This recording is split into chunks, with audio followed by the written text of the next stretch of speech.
This is Nick Kristoff with the Kristoff team and giving you a special update today. It's October 13th, but particularly related to inflation. We just got inflation numbers, and the big question is, when is this inflation going to peak? It was a total update here of 8.2% year over year and a core inflation rate of 6.6% year over year, which just seem to be huge numbers. They're 40-year high. So what's going on with inflation, and how are we going to know when it's going to kind of peak out or when a shift is coming?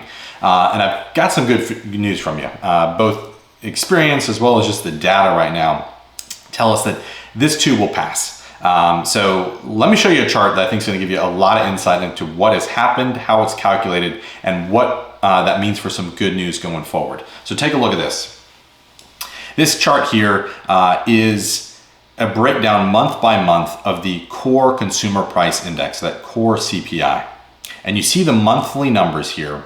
And the way that inflation is calculated on an annual basis is really just adding up the 12 most recent monthly numbers. So we're at a 6.6% year over year. If you were to add up all of these numbers, you're going to basically get 6.6. I think you technically get 6.5 with these, but notice that they don't exactly always touch the exact line. So when you add them all up, you're looking at 6.6% year over year based on the prior 12 months. So what happened here?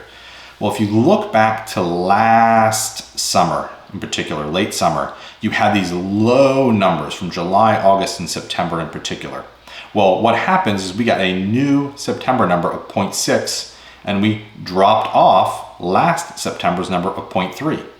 The same thing happened in August previously, where we added a 0.6 number and dropped off a 0.2 number. So those low numbers that are getting dropped out of the equation and replaced with high numbers that are getting added into the equation are driving right now that inflation number higher.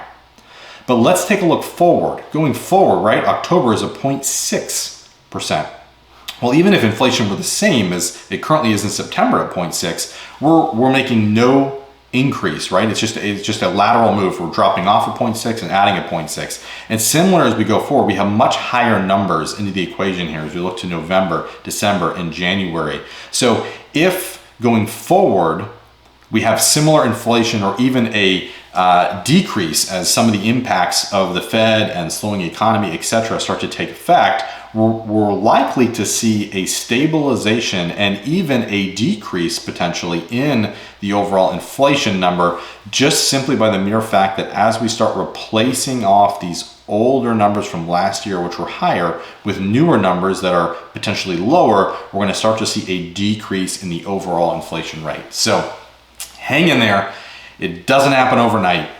These numbers get updated monthly, so we're kind of waiting for that. We were anticipating August to be a higher number. October to be a higher number based on the September data, just because of what we saw out there in the previous year's September data. But as we go month by month forward, expect to see some stabilization and some decrease in that inflation. And ultimately, inflation is the enemy of bonds. And when bond yields are higher because they're concerned about inflation, that means that mortgage rates are higher. When inflation is down, that means that bond yields can ease and come down, and that helps bring the mortgage rates down. So be on the lookout. If you want some more insight or just want to have a conversation about what's going on in the market, feel free to reach out to the Kristoff team. Thanks so much.